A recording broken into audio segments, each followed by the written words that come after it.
Hello, gentlemen, cadets, and future officers. My name is Aryan Sharma. Sorry for the delay of the video, थोड़ा काम पड़ गया था इसलिए मैं वीडियो डाल नहीं पाया। लेकिन आज हम फिर नई वीडियो लेके आ गए हैं जिसमें आज हम पढ़ने जा रहे हैं पोस्ट मॉडर्न पीरियड। ठीक है, इससे पहले हमने जो वीडियोस देखी हैं वो देख लेना, क्योंकि कनेक्ट करके पढ़ोगे हिस्ट्री को तो तभी मजा आएगा। यहाँ पर लिंक आ रहा होगा, डिस्क्रिप्शन पे लिंक होगा, वहां से जाकर डाउनलोड करो और वीडियो को देखो। चलो let's begin with the post modern period, जिसका टाइम था 200 BC से 300 AD। ठीक है, सबसे पहले हम इसमें जानेंगे इसका बैकग्राउंड क्या था, जहां से हमें इंफॉर्मेशन मिलती है पोस्ट मॉडर्न पीरियड के बारे में। बेसिकली पोस्ट मॉडर्न पीरियड क्या होता है? पोस्ट मॉडर्न मतलब पोस्ट मतलब बाद में, मॉडर्न मतलब जो मॉडर्न एम्पायर थे उसके बाद जो पीरियड था उसके बारे में पढ़ने जा रहे हैं। ठीक है, तो इसमें जो सबसे पहले इंफॉर्मेशन मिलती है, जो उसका बैकग्राउंड है, उसमें आपका आ जाता है, जिसमें हम इनके बारे में पढ़ना है, वो है आपका जो हमारे नेटिव डायनेस्टीज हैं। नेटिव मतलब होता है जो हमारे देश की लोकल डायनेस्टीज है, जो हमारी देश की डायनेस्टीज हैं, जिसमें हम सुंगास के बारे में पढ़ेंगे, सतवानास और खनवास के बारे में पढ़ेंगे, जिन्होंने ईस्टर्न इंडिया, सेंट्रल इंडिया और डेक्कन रीजन, ठीक है, इस वाले एरिया पे राज किया था। फिर हम आएंगे फॉरेन पे, जिसमें हम इंडो ग्रीक्स पढ़ेंगे, शाखास पढ़ेंगे, जिन्होंने नॉर्थ वेस्टर्न वाले एरिया पे किया था राज। ठीक है, इनके बारे में पढ़ेंगे, क्योंकि छोटी छोटी स्मॉलर कंट्री थी। ठीक है, इनमें अपने में अपने आप में क्लैशेस हुए, किसी का फॉल हुआ, किसी का राइज हुआ। तो ये पूरा एक होलिस्टिक व्यू है, जिसमें आपने सुंगा, सतवानास, खनवास, इंडो ग्रीक और शाखा जो सबसे मेन है कुशानास, इनके बारे में पढ़ेंगे। ठीक है, अब इनके सोर्सेस क्या क्या है? देखो, हिस्ट्री में सोर्सेस से सबसे ज्यादा क्वेश्चन आता है गाइस, सबसे ज्यादा क्वेश्चन आते हैं। तो please it's my humble request to you, ancient history में जितने भी सोर्सेस जिस चीज के भी रहे हैं उनको, और लिटरेचर, उन जो लिटरेचर है उनको प्लीज प्लीज प्लीज अच्छे से पढ़ना। ठीक है, तो सोर्सेज में हमारा क्या क्या है? ठीक है, सोर्सेज में देखो, धर्मशास्त्र। ठीक है, क्या है? Dharmashastra. Manusmriti is also known as a Manava Dharmashastra. ठीक है, यहां धर्मशास्त्र की बात हो रही है, और धर्मशास्त्र में क्या आ जाता है हमारा? मनुस्मृति, जिसको मानव धर्मशास्त्र भी बोला जाता है, जिसको एक सेज, जो एक सेज थे, ऋषि थे, जिनका नाम था मनु, उन्होंने क्या डिफाइन करा था, उन्होंने पूरा बिल्डअप करा था, जिसको एक लॉ बुक भी बोला गया। अब इस मनुस्मृति में बेसिकली क्या था कि लॉज लिखे थे, जैसे आज के टाइम पे कॉन्स्टिट्यूशन है हमारे इंडिया भारत के देश को चलाने के लिए, ऐसे ही इस टाइम पे एक मनुस्मृति लिखी गई थी, जिसमें लॉ बुक्स, जिसको लॉ बुक बोला जाता था। और इसके पीछे का रीजन ये था लॉ बुक के, कि राजा और प्रजा के बीच में हेल्दी रिलेशन रहे। अगर कोई क्राइम हो रहा है, अगर कोई भी एक्शन वाइज है, कोई भी चीज हो रही है, एक राजा के लिए भी उसमें सजा थी, एक प्रजा के लोग के लिए भी सजा थी, एक नॉर्मल छोटे से छोटे वर्ग के लोगों के लिए उसके लिए सजा थी। तो जिसको बोला गया था मनुस्मृति, ये हमारा क्या था? पहला सोर्स था। ठीक है, दूसरा आ जाता है आपका महाभाष्य और पतंजलि, जो किसने लिखा था? स्वयं महाभाष्य ने लिखा था। फिर आ जाता है अष्टधाई, जो महर्षि पन्निनी ने लिखा था। फिर बुद्धिस्ट क्रॉनिकल्स में आते हैं तो जातकास आ जाता है, दिव्य वंदना आ जाता है, महावस्तु आ जाता है, और मिलिंद पानो, ये सब मैंने आपको पढ़ाया बुद्धिज्म में। ठीक है, फिर मालविका मित्र आ जाता है। मालविका मित्र कालिदास के टाइम पे एक प्ले था, ड्रामा है, जो उन्होंने लिखा है। ठीक है, कमेंट सेक्शन में बताना कालिदास किसके टाइम पे जिंदा थे। ठीक है, हर्ष चरित्र आ जाता है, जो हर्षवर्धन थे। ठीक है, जो हर्षवर्धन थे, बाणभट्ट, जिन्होंने इसके ऊपर, जो उनके कोर्ट पोएट थे, उन्होंने हर्षचरित्रा लिखी थी, जो हर्षवर्धन के क्या थे? कोर्ट पोएट थे।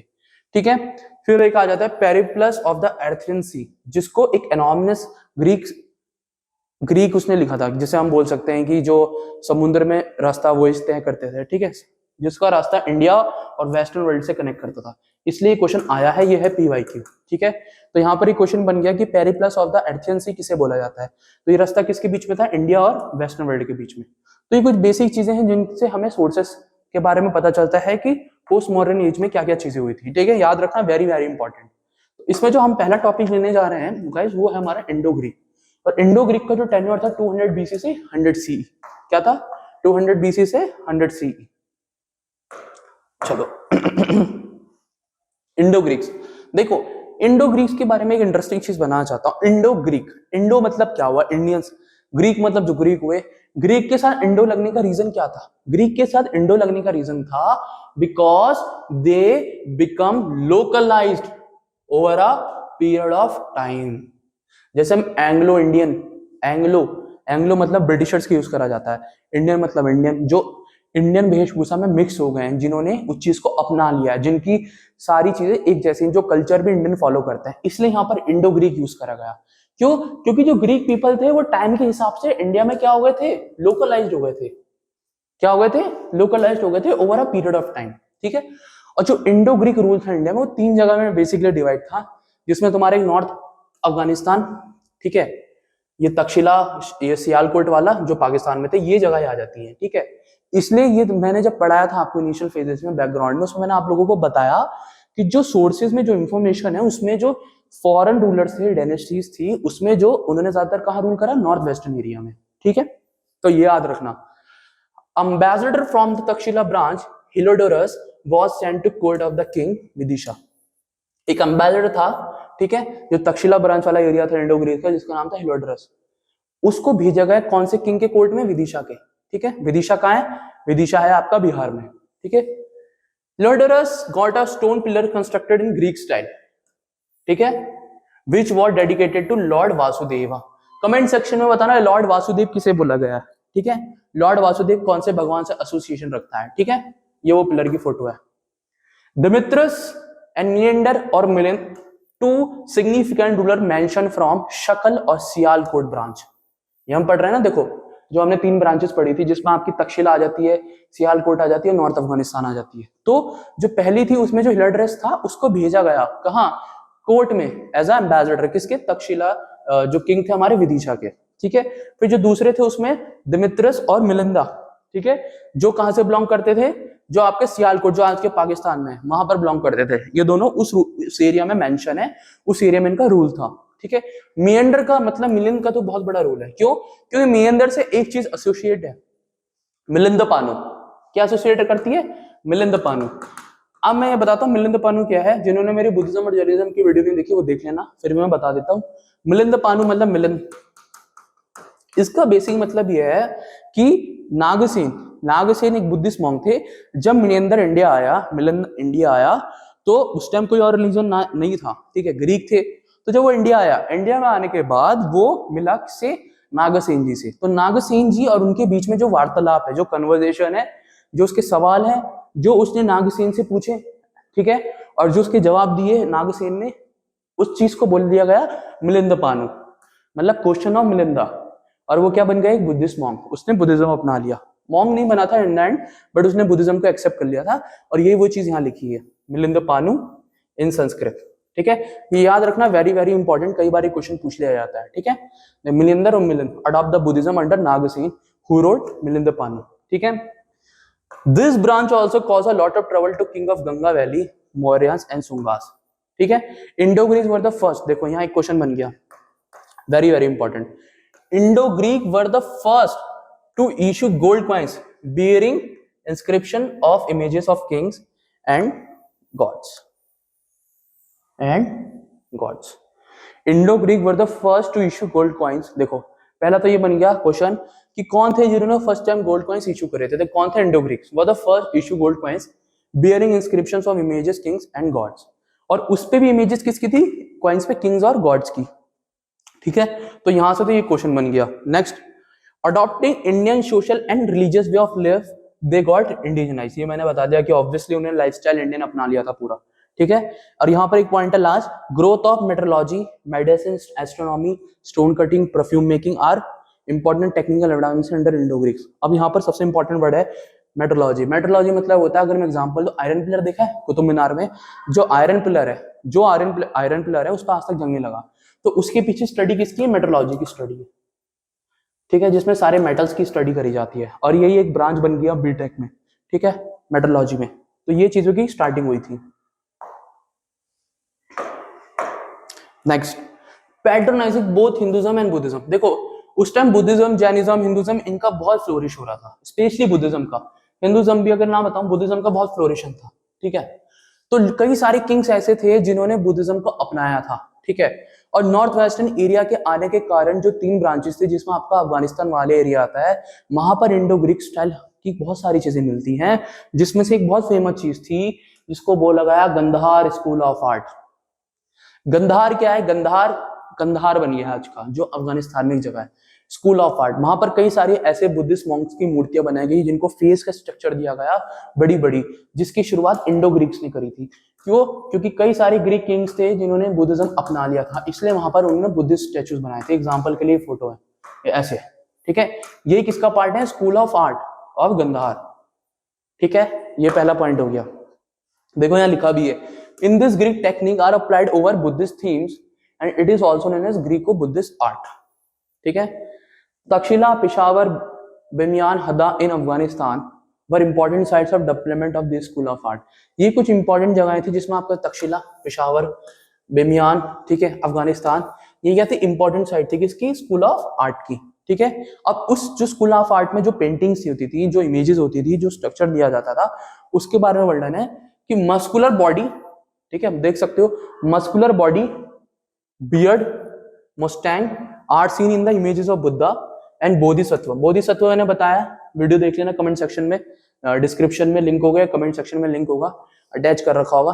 बोधिसत्व क्या है, images of Greek gods and kings to were reported, use of great sandstone, outer rope, ठीक है, फेशियल इमेजेस एंड एंड्रोमॉर्फिक, मतलब बेसिकली ह्यूमन फॉर्म दिया गया है, ये ह्यूमन फॉर्म में दिया गया है। एंड्रोफॉर्मिंग मतलब होता है ह्यूमन फॉर्म, जो ग्रीक के गॉड से इन्फ्लुएंस था।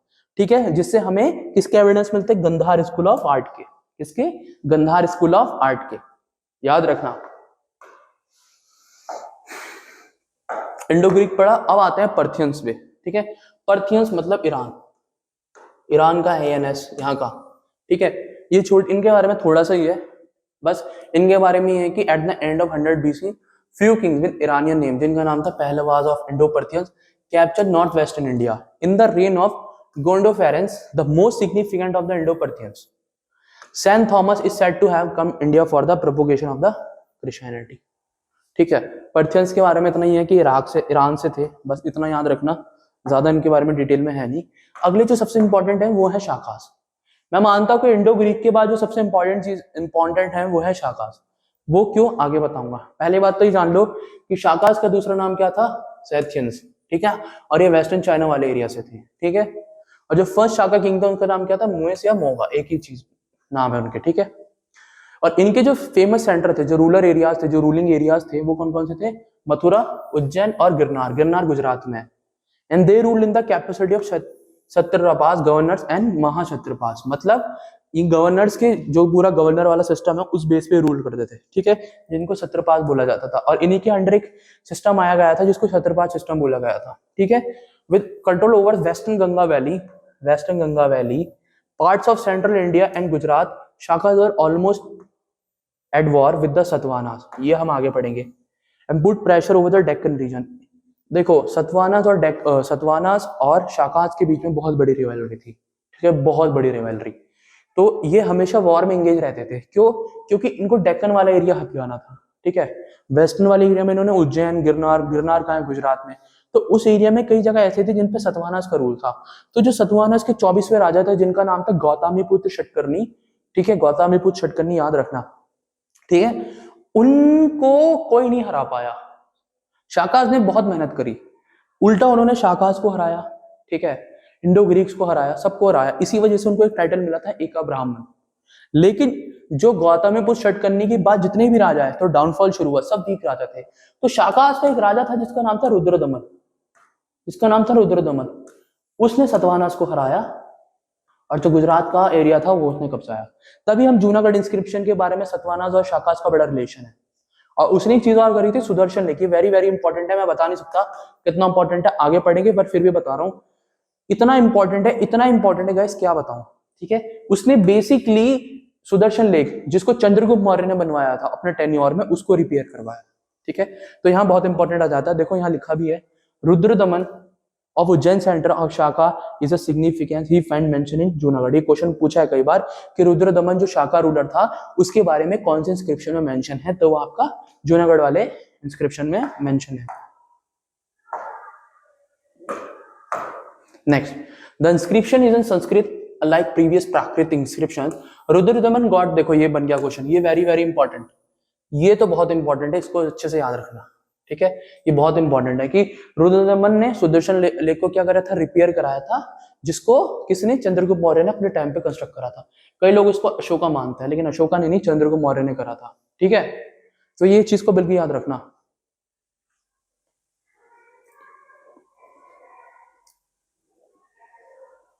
ठीक है, Bhumaka and Nahapana of Girnar centre of Shaka, ये दोनों राजा थे। ठीक है, भूमक और नहापान और Girnar centre of Shakas had there coins spread over many places in the western India.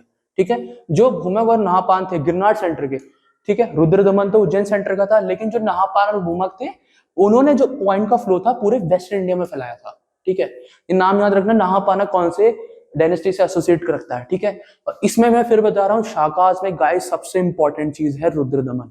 वो इकलौता ऐसा बंदा था जिसने सतवानस को हराया और शाकाज का परचम लहराया।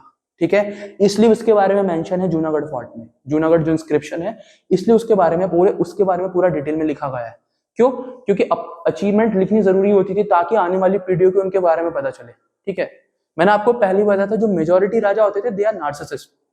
वो अपने बारे में उनको लगता था कि वी आर, तभी तो अपने आप को इतने बड़े बड़े टाइटल देते थे। ठीक है, huge number and great variety of silver coins are reported from western India that are attributed to the Shaka. ठीक है, कई सारे सिल्वर कॉइन्स के बारे में पता चला है हमें। क्यों? क्योंकि जो पूरे नाहपान में भूमक थे उन्होंने उसका पूरा स्प्रेडिशन करा था। ठीक है, इन्होंने पेट्रोनाइज करा था इंडियन आर्ट एंड कल्चर को। ठीक है, important centre Sanchi, Mathura, Gandhara and king of Ujjain defeated Shakas and assume the title of Vikramaditya and step the Vikram Samrat era. ठीक है, ये रुद्रदमन के बाद की बात है। ठीक है, चलो अब आता है नेक्स्ट खुशानास। खुशानास दो रीजंस की वजह से इंपॉर्टेंट है।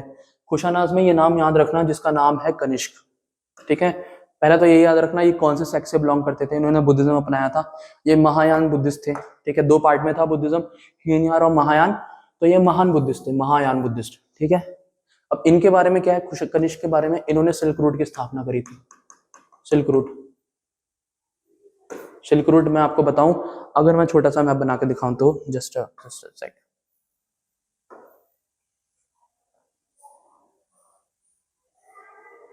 ठीक है, यहां से शुरू होता था, पेशावर वाले एरिया से पूरा ऐसे रूट जाता था कलकत्ता। इस पूरे रूट को सिल्क रूट बोला गया था। सिल्क रूट इसलिए बोला जाता था क्योंकि सिल्क का व्यापार होता था, और इसको स्टार्ट करने वाले महाराजा कनिष्क थे। पहला रीजन तो ये हो गया खुशानाज में। दूसरा, ये इन्होंने ही फोर्थ बुद्धिस्ट काउंसिल कराई थी जो कश्मीर में हुई थी, fourth Buddhist council, very very important. ठीक है, तो इनका बहुत बड़ा रोल है। ठीक है, इनका बहुत बड़ा रोल है। ठीक है, ये देखो लिखा भी है, the fourth Buddhist council Kundalvana Vihara जो कश्मीर में है, इसके अंदर वासुमित्र जो एक बुद्धिस्ट मॉन्क थे। ठीक है, और उसके वाइस प्रेसिडेंट कौन थे, अश्वघोषा।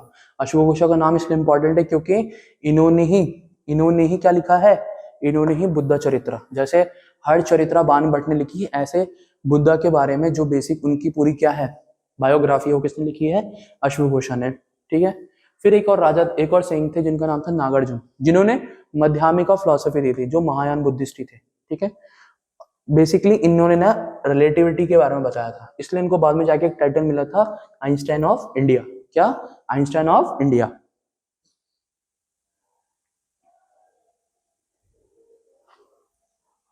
चलो आगे बढ़ते हैं नेक्स्ट स्लाइड पे।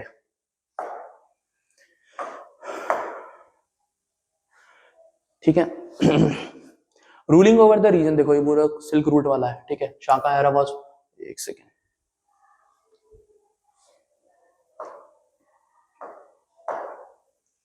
शाका era was founded by Kanishka. किसने फाउंड करा था? कनिष्क ने। ठीक है, ruling over the region of silk route, Kushanas greatly benefited from it. ठीक है, ruling from the region of silk route, Kushanas greatly benefited from it. Obviously बात उन्होंने स्टार्ट करा था।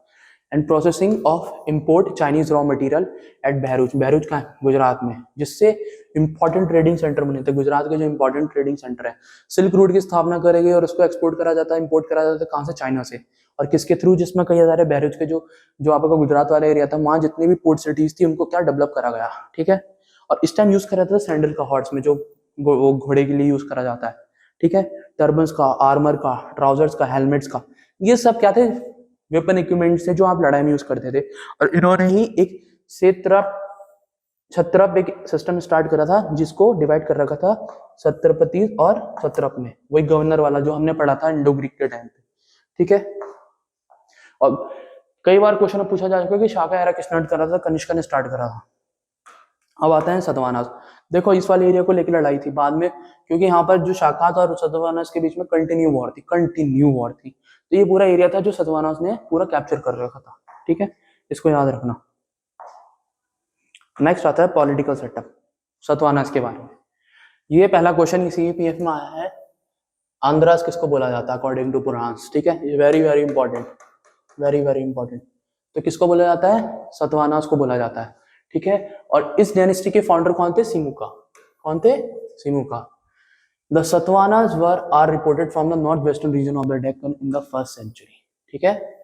The Satavahanas are reported from the north western region of the Deccan in first century.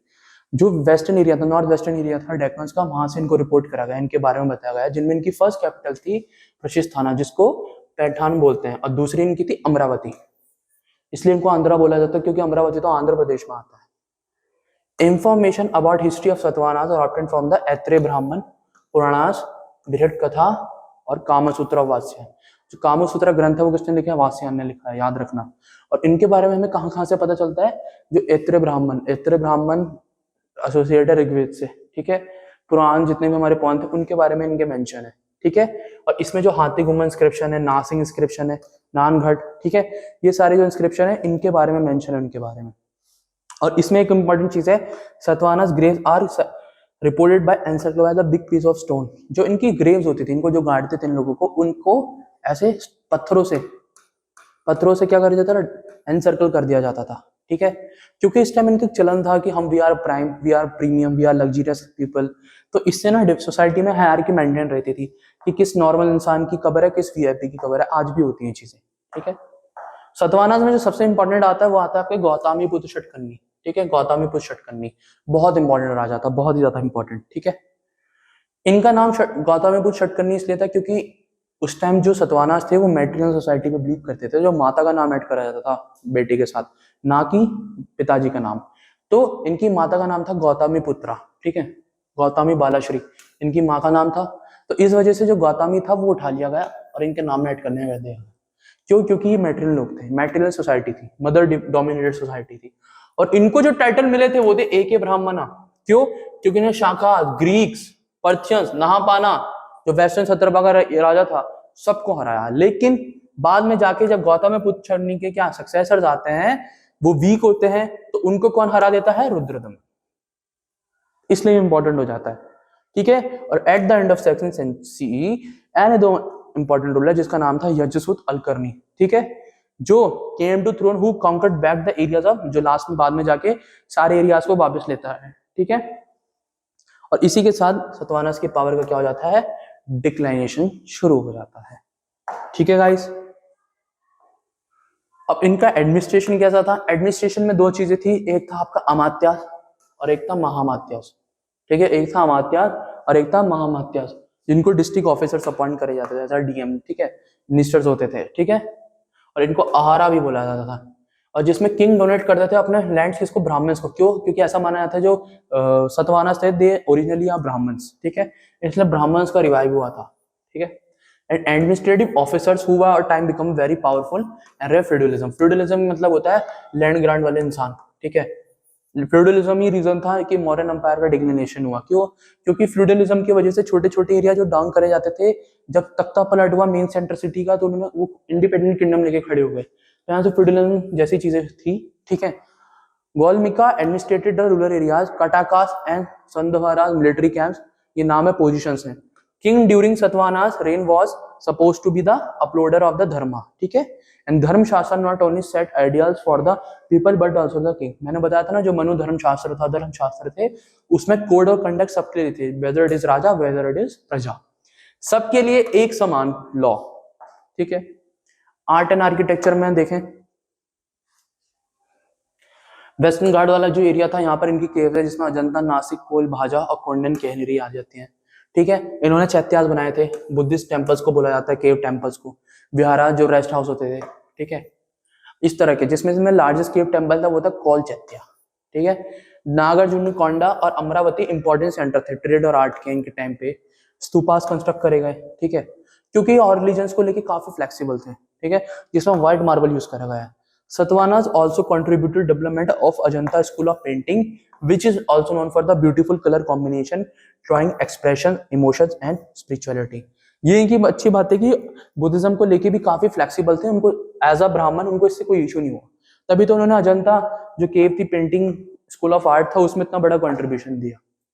Economy, जो इनके coins थे उनको बोला जाता था खर्चापन, ये क्वेश्चन पूछा जा चुका है, ठीक है, जिसमें इनके कॉइन्स बनते थे सिल्वर, गोल्ड, कॉपर, लेड के, ठीक है।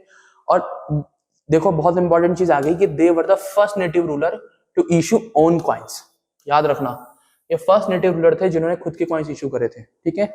और पैडी ट्रांसप्लांटेशन, ठीक है, पैडी जो क्रॉप्स वगैरह होती थी और जो कॉटन प्रोडक्शन था, ये चीजें इनका क्या था, इकोनॉमी का मेन सोर्स था।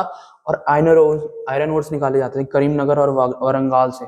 आयरन ओर क्या होता है, कच्चा लोहा, ठीक है, फिर उसको प्रैक्टिस में लाया जाता था, इस बेस पे इनकी पूरी इकोनॉमी चलती थी, ठीक है, इस बेस पे इनकी पूरी इकोनॉमी चलती थी। सोसाइटी और रिलीजन, सोसाइटी में ना आपको बताया था मेटेरियल सोसाइटी थी, मदर बेस थी, मदर का नाम यूज करा जाता था एग्जाम्पल के नाम पे, गाता में पुत्र षटकर्णी, वशिष्ठ पुत्र पुलुमाई, यज्ञसारी सतकर्णी, ठीक है, ये सारी चीजें करी जाती थी। और महायान बुद्धिज्म के बढ़ने के बावजूद भी, ठीक है, किसकी वर्शिप करते थे, कृष्ण और वासुदेव की, ठीक है, क्यों, क्योंकि they are very flexible to other religion too, तो इस चीज को याद रखना, वेरी वेरी इंपॉर्टेंट। इसमें एक क्वेश्चन आता है कि गस्त सप्तशती किसने लिखा है, तो जो हला था, सतवाना रूलर था, उन्होंने ही इसको लिखा है, ठीक है, वो खुद एक ग्रेट स्कॉलर थे। और जो मोस्टली इंस्क्रिप्शंस है सतवाना रूलर्स के, वो कौन सी लैंग्वेज में, प्राकृत लैंग्वेज में, जो इनकी क्या थी, ऑफिशियल लैंग्वेज थी, ठीक है, याद रखना इस चीज को।